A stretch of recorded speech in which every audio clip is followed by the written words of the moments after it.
Video T.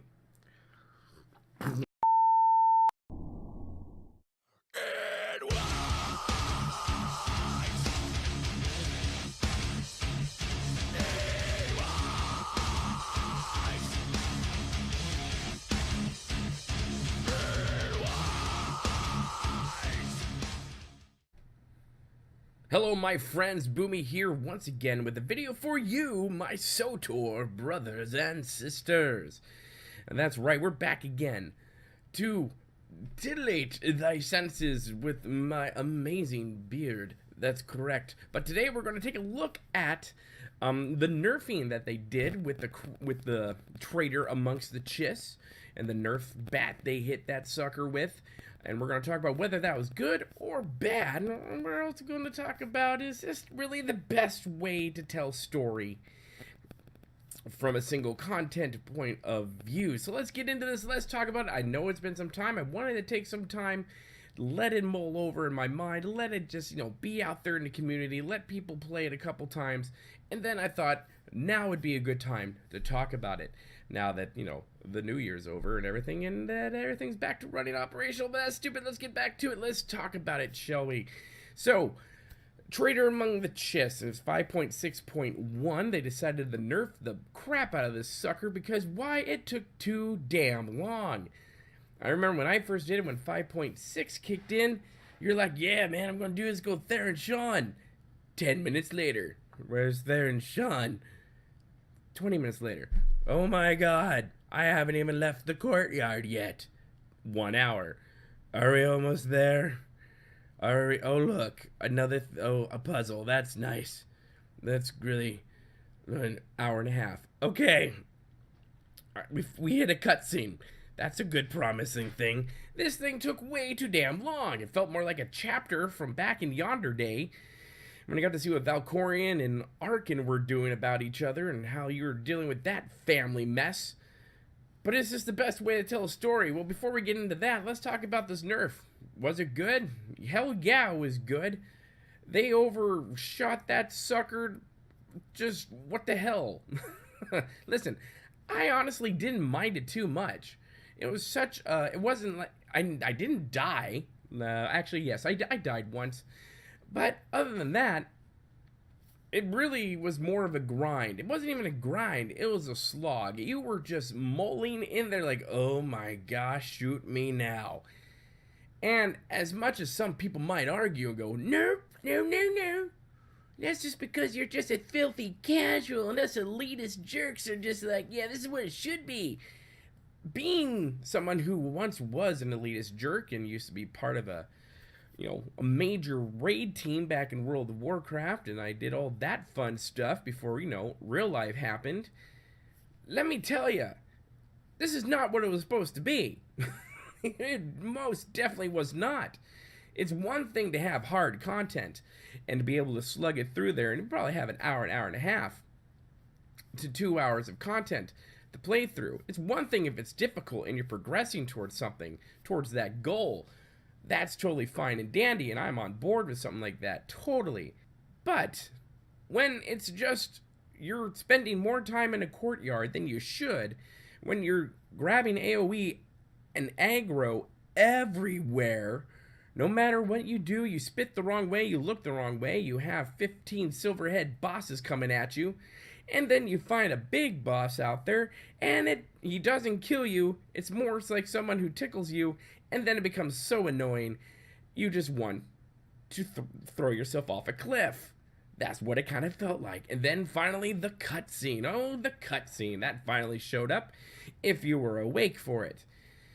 Now, with the nerf, I think they made it to what it should have been. Now, there's some caveats to that statement, but they made it to what it should have been. It should never have been like this hour and a half slog of just, mindlessly beating your head against every single NPC that came your way.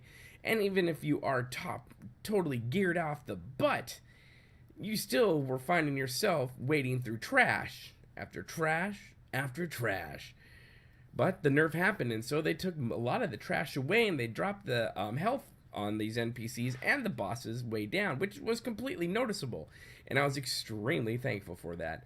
So when it comes to the nerf, I give them an A+ for actually doing that and having the effort there. Now, when it comes to telling story, as this being like a main pivotal point, another kink in the whole thing, I thought it was a horrible way to tell story. The cutscene was whatever, and there was the part where he pressed the button before he talked to Mr. Badman.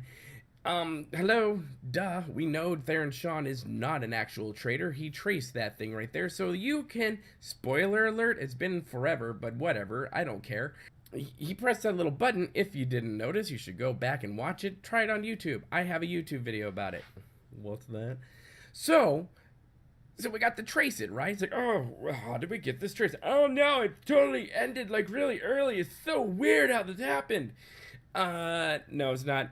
It's not weird at all.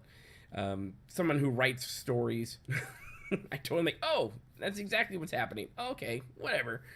But the cutscene was way too far into the thing. They should have split it up a little bit. But I'm not really just commenting upon that. But it's just the best way for them to tell story, especially when it comes to a content patch. Now, as we've found, since 5.0, not even, since 4.0, nope, 5.0, nope, 4.0, where am I going?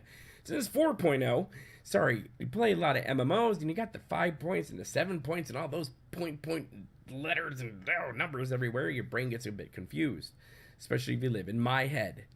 You don't want to do that. It's a fun place. You should come and visit sometime. Beatrice would love you. Yes, I would. See, it told you. But ever since, 4.0, we've been dealing with the whole chapter slug, and then 5.0 came, and we kind of had to deal with that a little bit, but not as on a monthly basis. Now, most of us have probably played other MMOs, probably have played World of Warcraft, so we're used to people throwing down patches that have a butt ton of content for us to consume and enjoy.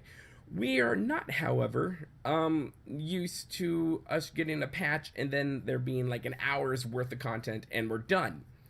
Well, that doesn't keep your subscriber base, that definitely doesn't keep your player base interested, and I don't blame them. Now, there's only so much we can do in this, in 5.6, 0.6.1, whatever. We got our little Warzone. The Warzone for Yavin 4 finally came out. That's awesome sauce. And we've finally got the new GFS map, finally, over Iocath. All of which really don't tell a massive story or give us more content. See, there's been a trend that I'm starting to see them, and this might piggyback onto the video I did a while ago about is SWTOR dying? And I don't believe it is. Actually, here's my thing. This might be a little controversial, but whatever. If the old game producer, Ben Irving, had still been in charge of everything that's going on, he's over a pillar making the game Anthem right now, at least last I checked, then yes, I would probably say that this game, in the way it's going, in the direction it's going, is not good. And I would suggest that within a year or two, it probably would be dead. And EA, the gods at EA, would throw it asunder and say, screw you, we're the pimp, you no longer make me money, get on. And they'll find themselves some other game to work on a corner for them. But now that Keith has taken the reins and the helm, there's one thing I have seen. Not only is there a pickup in communication, but Keith is really involved deeply into the community. And someone who plays this game and loves it. Not saying that Ben never loved the game, but you can definitely see the directions are completely different right now. And I only say that because of what Keith has said.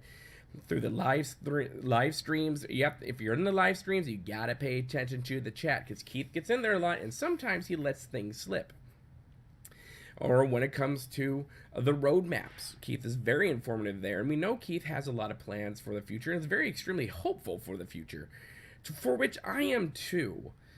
Now, when it comes to giving us content, and I'm hoping that this is what they're going to do, is they should just kind of go with the World of Warcraft model, or all the other models out there. Just saying. Give us some content to chew on. Make everything coincide with the story that you're trying to tell. Now, not every single thing from your crafting or whatnot, but the major points in your game should be able, especially the end game content, should be able to take you through the story that you're going, maybe from different point of views, maybe from different perspectives, but it should be able to help tell that story. I think telling the story through only flashpoints is a bit ridiculous. I don't think it's good at all. Sorry for my voice. I'm still recovering from a cold. But anyways, I think telling the story through flashpoints is just dumb. It's ridiculous. World of Warcraft doesn't tell its stories just through its dungeons or its flashpoints, to you fine ladies and gentlemen. No, it tells a story through the whole swath of everything, through continents, through brand new zones, to open up new zones here and there for more storytelling to begin. Dungeons are just part of it, part of a key to the whole thing. So are the raids. So are the new quests that are out there. What I would have liked to have seen is them do like a chapter thing like they did in 4.0 and 5.0, and perhaps add in the flashpoints as well to help, tie up some looser ends here and there. Warcraft also goes through books to help tie, begin things. How do things begin? So they'll write the books for that. Now, I know, and I've always said this, and I understand that BioWare SWTOR is not as well staffed as the Blizzard WoW team. I totally get that. But if you look at Cryptic, who makes Star Trek Online, they're blowing out content like crazy all the time. And they're getting big name hitters in too that do the voiceover stuff. And they have an extremely loyal fan base. What can I say? But I think with Keith at the helm now, we will be seeing something new. And I hope that's true, because there is new content coming down the road. We haven't had a roadmap yet. We will probably have it, I'm going to say, at the end of January, maybe in February sometime, for that to happen. And I believe we'll have an announcement for a new expansion around then as well. Going back through older posts, I saw that even Ben was talking about how there's tons of content planned for the future, and everyone's on board. All the people who had their hands in the SWTOR cookie jar. Too many hands, man. Too many hands. That could be part of the issue, too. But one of the things I do see is that, and I could be wrong, if not, whatever, but I could see when Keith took the reins, I think he kind of felt like he was given a broken machine. And they're trying to fix their way out of the problem that they got themselves into when they went into first player story modes rather than an actual MMO storytelling mechanic, which are two very different things. So, from what I've read, from what I've seen from Keith has been saying, it seems that they understand that. They get that. And they have said before, like, they understand that, well, maybe that wasn't the best idea ever. But then again, they said it was the most successful expansion they had. The story was beautiful for 4.0 and for 5.0. I totally get that. I agree. I liked it. But how they went about presenting it was just damn awful. And now we're just doing flashpoints until we get there and end the time. Is there hope in the future? I believe so. We just talked about that. Is this a good way to tell a story? No, it is not. Is it enjoyable? I liked the Flashpoint. I thought it was cool. Once they nerfed it and I was able to do it without taking a break and taking a nap and coming back later. I mean, come on. That sucker was way too long. But they do need to tell the story in a different way. And I'm really hopeful in the future that they will be telling the story in a different way. Where it goes, I don't know. I could predict that Theron Shan is not the traitor that we all think he is. He's not. He's totally not. Sorry, plot twist. Sorry to do that. This is my suspicion of what I think happened. He found out something was going on, but he couldn't tell anyone because maybe he got himself in a sticky situation, or he had to act so fast that he had to put himself out there as the betrayer, or to get the trust of these people he's working with, he had to betray everyone and become a complete and giant douche canoe. More than likely, that's what happened. But of course, as all stories and plot lines go, he will get a redemption story because he's Theron Shan. He's a community fan favorite, unlike Koth, who's a complete... I hate him. I hate Koth with a passion. Calm thyself, Boomy. Calm thyself, my lord.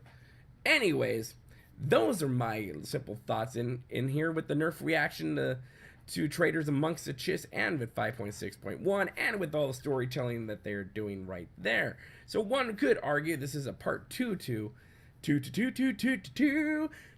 whether or not SWTOR is dying. It's not. I'm very hopeful about the future. However, the future seems a bit shrouded, and when we get the new roadmap, we'll probably figure out more where we're going on from there. But I'll just leave you guys with this one in the chat. I believe it was either the last stream or the stream before the last stream. Keith, someone asked the newest expansion, and Keith said yes. Now, remember, like I said, get into the Twitch chats, watch them. Keith says stuff in there, and I'm pretty sure he purposely does it too.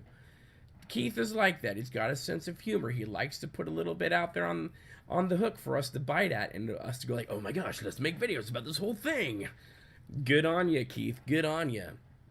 Now, if you can just fix your events within the game, I'd be so freaking happy. That'd be amazing. Anyways, what do you think? Am I completely off base? Is our flashpoints the best way to tell story within the game? What other ways should we come up with for telling story within SWTOR? And do you believe that Keith has taken us down a path that's probably a bit better than those before him? Leave your comments in the comment section below. And if you like this video, please like it. I will love you forever. My beard will shine upon you. Make sure you hit that like button. It helps the channel out a lot. And if you really love what's going on here and you want to see all the other crazy crap that's happening here, make sure you hit that subscribe button. We would love you forever. We'd love for you to be part of the Freak Show here on YouTube and on twitch.tv/BoomyNation. My friends, have a good one. Remember, be kind. It's about community. And as always, don't be a douche canoe. My friends, we'll see you later. Goodbye.